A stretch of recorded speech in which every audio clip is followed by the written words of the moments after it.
Boa noite. Vamos falar sem rodeios sobre o que realmente representa o tal mundo russo. Desde que a Rússia invadiu a Ucrânia de forma descarada, muita coisa ficou clara. Mas a verdade é que os objetivos, métodos e princípios por trás dessa ideologia nunca mudaram, são os mesmos há séculos. O mundo russo sempre teve um único propósito: aniquilar outras nações. E a história está repleta de provas disso. Recentemente, o Kremlin tentou mais uma vez distorcer os fatos, jogando toda a culpa da Segunda Guerra Mundial nas costas da Alemanha. Segundo essa versão, Stalin e seus comparsas seriam inocentes, como se a URSS não tivesse nada a ver com o conflito.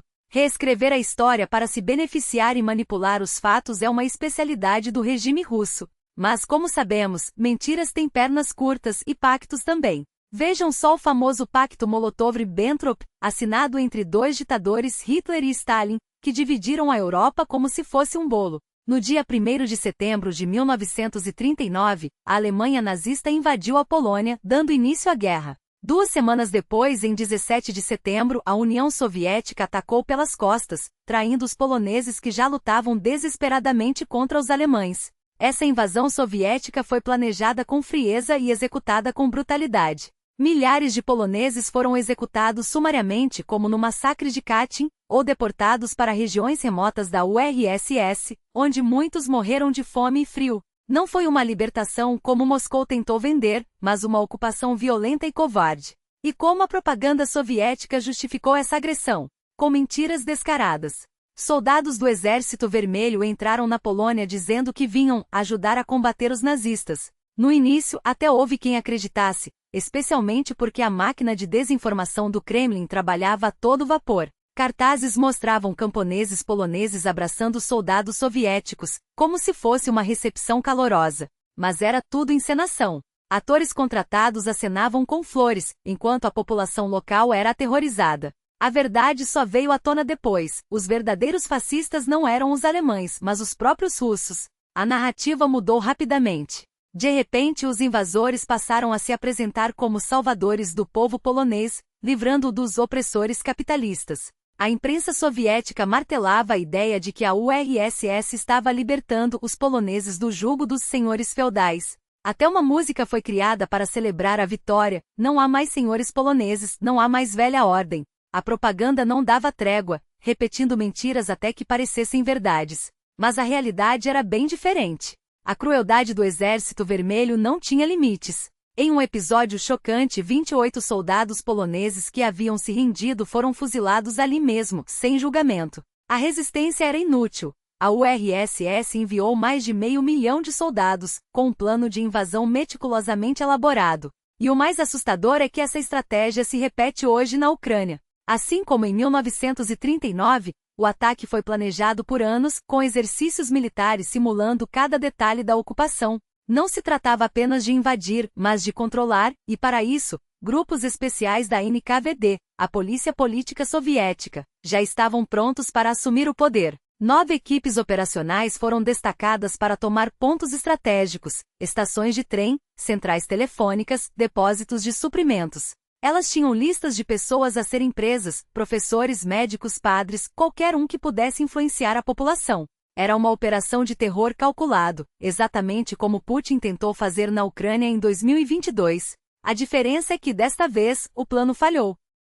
Em 1939, a Polônia estava completamente isolada. Seus aliados França e Reino Unido ficavam do outro lado da Europa, longe demais para ajudar. A fronteira com o Ocidente foi fechada, e o país se viu sozinho diante de 2 invasores. O comando polonês, ciente da desproporção de forças, ordenou que as tropas não resistissem na esperança de poupar vidas. Mas isso não impediu a violência. Os soviéticos instalaram um regime de terror, prendendo e deportando milhares de pessoas.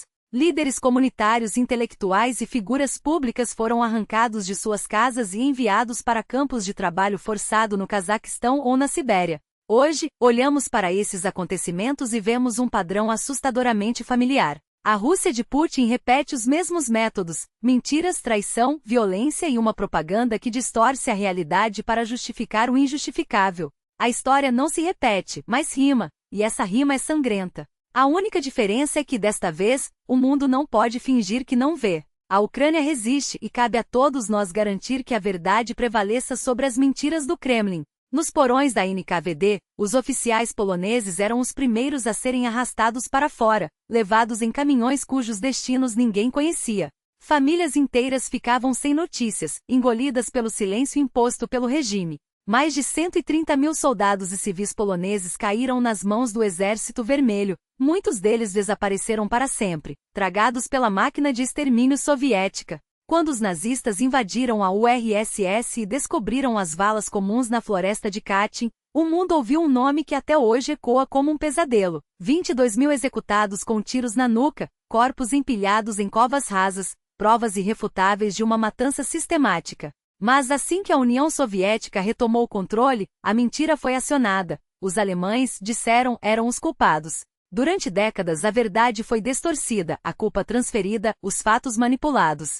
Somente em 2010 a Rússia admitiu, em um gesto tardio e relutante, que o massacre de Katyn fora ordenado pelos mais altos escalões do Kremlin. Mas Katyn não foi um caso isolado. Outros cemitérios clandestinos foram descobertos ao longo dos anos, cada um deles um testemunho mudo da crueldade calculada do regime. E se os nazistas não tivessem avançado sobre a URSS? A história talvez nunca tivesse vindo à tona. Os arquivos soviéticos permaneceriam selados, e o mundo continuaria a acreditar na farsa. Curiosamente, pouco depois dos fuzilamentos, até mesmo os carrascos do Politburo começaram a se arrepender. Afinal, aqueles oficiais poloneses poderiam ter sido úteis na luta contra Hitler. Em vez de mortos, poderiam ter formado um exército para enfrentar os nazistas. Foi assim que entre os deportados e prisioneiros que restaram, Moscou passou a procurar quadros para a formação das forças do general Enders e do Exército Popular Polonês, que lutaria ao lado dos soviéticos.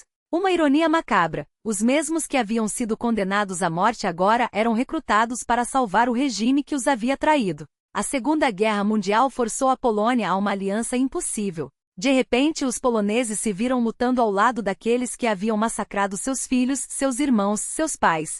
Para os sobreviventes dos gulags, era a única chance de voltar para casa, mesmo que isso significasse marchar ao lado dos algozes. Mas a desconfiança nunca se dissipou. Enquanto os soldados poloneses combatiam os nazistas ombro a ombro com o Exército Vermelho, os russos tratavam a Polônia como território conquistado. Saques, estupros, violência gratuita, a libertação soviética foi tão brutal quanto a ocupação alemã, com uma diferença crucial. Os nazistas, pelo menos, não violavam mulheres polonesas em massa, pois isso ia contra sua própria propaganda racial. Para os poloneses a ferida nunca cicatrizou. Mesmo após a guerra, a sombra de Moscou pairou sobre Varsóvia. A República Popular da Polônia não passava de um estado fantoche, governado por marionetes do Kremlin. A russificação foi imposta à força. O russo tornou-se a língua obrigatória, o Komsomol recrutava jovens, a cultura polonesa era sufocada. Mas nos lares, nas igrejas, nos sussurros à mesa de jantar, a resistência persistia. Ali, entre quatro paredes, falava-se polonês, rezava-se em polonês, sonhava-se com liberdade. Era um refúgio mínimo, mas suficiente para manter viva a chama da identidade nacional. Nos anos 70, mesmo sob um governo comunista supostamente moderado, os poloneses nunca se iludiram. Sabiam que aqueles homens no poder não haviam sido eleitos, tinham sido instalados ali pela baioneta soviética. E sabiam, também, que a presença constante de tropas russas em solo polonês não era coincidência, mas uma ameaça permanente. A desconfiança histórica em relação à Rússia nunca se dissipou. Hoje, ela se manifesta em cada esquina de Varsóvia. O Palácio da Cultura e Ciência, aquele monstro stalinista erguido em 1952 como presente do povo soviético à Polônia, ainda domina o horizonte da cidade. Seus murais grandiosos, suas estátuas de operários heróicos, tudo foi concebido para glorificar o regime. Mas os poloneses o mantêm de pé não como homenagem, mas como lembrança, um monumento ao que foram obrigados a suportar. Alguns, especialmente os mais velhos, até encontram um humor ácido naquilo. Outros preferem não pensar no passado. Mas todos sabem, aquele prédio é um símbolo do que a Rússia sempre foi, um império que não hesita em esmagar quem se coloca em seu caminho. E agora, quando a Finlândia e a Suécia, países que por décadas se orgulharam de sua neutralidade, correm para ingressar na OTAN, o mundo vê mais uma vez o padrão se repetir. A guerra na Ucrânia não deixou dúvidas, a Rússia não precisa de motivos para invadir, basta querer. Para os finlandeses, a memória da Guerra de Inverno de 1939 a 1940 ainda arde. Naquela época, a URSS atacou sob o pretexto de proteger uma minoria russa inexistente, a mesma desculpa usada para justificar a anexação da Crimeia em 2014.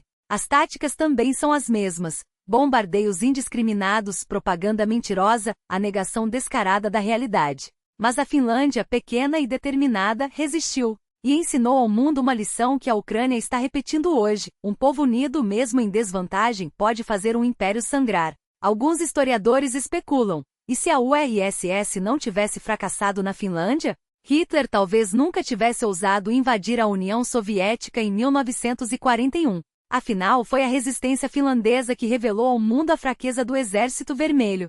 Mas a história não se escreve com Cs. O que importa é o presente.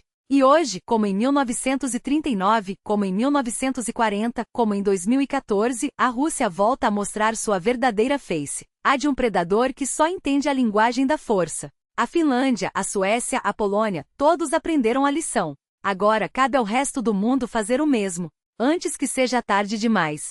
Carl Gustaf Emil Mannerheim não queria a Finlândia vermelha. E para impedir que isso acontecesse, estava disposto a tudo. Em 1918, assumiu como ministro da Defesa e moldou o exército finlandês com mãos de ferro. Desprezava o regime soviético e alertava, sem cessar, que a guerra era questão de tempo. Foi ele quem ergueu a linha Mannerheim, a fortificação que definiria o destino da nação, e que décadas depois, ainda ecoa como símbolo de resistência. No outono de 1939, Moscou apresentou suas exigências. Queria ceder parte do Istmo da Carélia, estratégico por suas ferrovias e proximidade com Leningrado, além de ilhas no Golfo da Finlândia. Em troca, oferecia pântanos inóspitos e terras economicamente inúteis. As negociações fracassaram. E então, como num roteiro já escrito, veio o pretexto: o incidente de Mainila, um ataque de artilharia forjado pelos próprios soviéticos, que deixou 4 soldados mortos, serviu de justificativa para romper relações diplomáticas. Os diplomatas foram expulsos, os escritórios esvaziados. Poucos dias depois, os bombardeiros de Stalin rasgavam os céus. Helsinki, Turku, Viipuri, cidades inteiras foram reduzidas a escombros. Civis, mulheres, crianças, centenas morreram sob as bombas. Enquanto isso, a propaganda soviética insistia que os aviões jogavam pão e suprimentos para ajudar os finlandeses. O mundo assistia, mas poucos ousavam chamar as coisas pelo nome. Até mesmo o termo guerra foi banido dos jornais de Moscou. Em seu lugar, eufemismos ridículos: conflito armado na fronteira, operação defensiva. A mesma farsa que veríamos décadas depois na Geórgia, na Crimeia, no Donbas. Nas florestas geladas, a realidade era outra. Os finlandeses, vestidos em seus uniformes brancos de camuflagem, esquiavam entre as árvores como fantasmas. Conheciam cada trilha, cada ravina. Enquanto isso, os soldados soviéticos avançavam em botas de feltro, casacos leves demais para o inverno de menos 40 graus Celsius, sem luvas, sem treinamento para o terreno. A imprensa soviética zombava: os finlandeses têm o general inverno do seu lado. Mas a verdade era mais cruel. A invencível máquina de guerra vermelha se desmanchava na neve. Deserções em massa, comandantes incompetentes, soldados enviados ao matadouro sem munição, sem comida, sem esperança. A linha Mannerheim se tornou o pesadelo de Stalin. Tanques queimados, trincheiras repletas de cadáveres, atiradores finlandeses que caçavam como lobos. Cada colina, cada lago congelado, era uma armadilha. Os soviéticos, acostumados a vencer pelo número, se deparavam com uma resistência que não calculava baixas, porque lutava por sua própria existência. E quando finalmente conseguiram romper as defesas, em março de 1940, o preço foi alto demais. A Finlândia perdeu 10% de seu território, mas manteve sua alma. 4.000 famílias foram arrancadas de suas casas, mas o país não se curvou. O que restou daquela guerra? Uma nação unida onde esquerda e direita lutaram lado a lado. Um povo que transformou a derrota em lição, a humilhação em força. Hoje a Finlândia é um farol de prosperidade, enquanto a Rússia, seu algoz de outrora, afunda em autoritarismo e paranoia. A história não se repete, ela rima. E em 24 de fevereiro de 2022, o mundo ouviu novamente o mesmo eco. Putin, como Stalin, acreditava que a vitória seria rápida, que a Ucrânia cairia em dias, que o Ocidente assistiria impotente, enquanto ele reescrevia as fronteiras à força. mas subestimou o mesmo fator que derrotou os soviéticos em 1939, a vontade de um povo disposto a morrer por sua liberdade. Em 2021, os sinais já estavam lá, tropas se acumulando na fronteira, discursos inflamados sobre desnazificação, negociações de fachada, enquanto os trens carregados de tanques atravessavam a Rússia noite adentro. Os aliados alertavam. O mundo fingia não ver, mas a Ucrânia não é a Finlândia de 1939. Ela é maior, mais forte, mais preparada. E desta vez o predador não encontrará uma presa fácil. Os drones ucranianos sobrevoam Moscou. Os mísseis atingem alvos em Sebastopol. Os soldados russos, como seus antecessores de 80 anos atrás, morrem de frio, de fome, de incompetência. A diferença é que agora o mundo não assiste em silêncio. Agora, há armas, há sanções, há uma coalizão que entendeu, tarde demais talvez, que a única linguagem que a Rússia respeita é a da força. A lição da Guerra de Inverno não foi aprendida em 1940, mas talvez desta vez seja diferente. Porque a Finlândia mostrou que um povo pequeno pode vencer um império, e a Ucrânia está mostrando que pode fazer o mesmo. Resta saber se o mundo terá coragem de não repetir os erros do passado, antes que seja tarde demais. De novo, as fronteiras da Ucrânia, norte, leste e sul, tornaram-se um formigueiro de aço e fúria. Imagens de satélite não deixam dúvidas. Colunas de tanques russos se alinham como dentes de uma serra, helicópteros K-52 e Mi-28 sobrevoam o território ucraniano em provocações descaradas, e analistas militares, pela primeira vez, ousam pronunciar o impensável, a possibilidade de uma invasão em larga escala. Não são especulações. São fatos. E os fatos gritam. As forças armadas russas não estão ali para manobras. Estão ali para a guerra. Abril de 2021. Mais de 110 mil soldados russos cercam a Ucrânia. O mundo prende a respiração. Putin se prepara para seu discurso anual à nação, mas o que deveria ser um ritual de poder se transforma em um ultimato disfarçado de retórica. Dias antes, Biden liga. Sua voz é firme, quase um aviso. Estamos preocupados com o acúmulo de tropas na fronteira e na Crimeia ocupada. Qualquer ação militar terá consequências. A tensão é palpável. Os Estados Unidos propõem um encontro entre os dois líderes. Putin aceita, ou parece aceitar. Por um momento a ilusão de paz se espalha. O Ministério da Defesa russo anuncia o fim dos exercícios e o retorno das tropas às bases. Missão cumprida, dizem. Mas é mentira. Uma cortina de fumaça. As forças não recuam de verdade. Apenas se reorganizam. Em junho, Genebra. O encontro entre Biden e Putin é cercado de teatralidade. Putin chega com seu Kremlin voador pousando minutos antes da hora marcada, enquanto ruas são bloqueadas e helicópteros sobrevoam a cidade.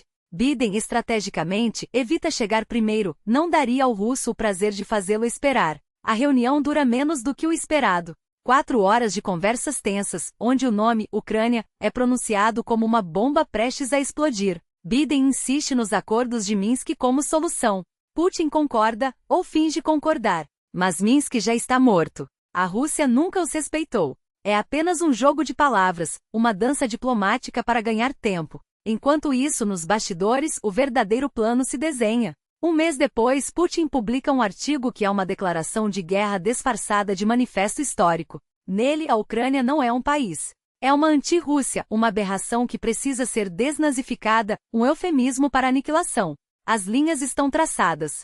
No Mar Negro, navios de guerra russos se posicionam. Nas fronteiras, trens carregados de mísseis Iskander e sistemas de defesa aérea S-400 chegam em ritmo acelerado. O mundo assiste, mas poucos entendem a gravidade. Enquanto isso, a Ucrânia se prepara. Em janeiro, o Reino Unido envia 2.000 mísseis antitanque Now. Agora temos os meios para deter uma invasão, dizem as autoridades ucranianas. Mas o tempo está se esgotando. Em fevereiro, Putin viaja a Pequim para a abertura dos Jogos Olímpicos de Inverno. Não é coincidência. Fontes afirmam que o verdadeiro objetivo era coordenar os últimos detalhes de uma nova ordem mundial, uma onde a Ucrânia não existiria como nação soberana. Enquanto atletas competem, a máquina de guerra russa se move. No dia 20, as Olimpíadas terminam. No dia 21, Putin reconhece a independência das autoproclamadas repúblicas de Donetsk e Luz, violando todos os tratados internacionais. Seu discurso é uma ameaça velada.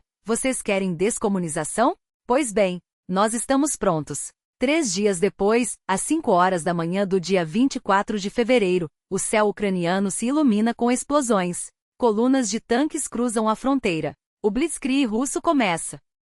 Mas o que Putin não esperava era a resistência. Não esperava que um povo, que ele chamava de inexistente, se erguesse como um muro de aço. Não esperava que a Ucrânia, com suas cidades bombardeadas e seu povo unido, se tornasse o símbolo de uma luta maior, a luta pela liberdade contra a tirania. A história não se repete. Desta vez, o mundo não ficará em silêncio. Desta vez, a lição será aprendida. Mesmo que seja tarde demais para alguns.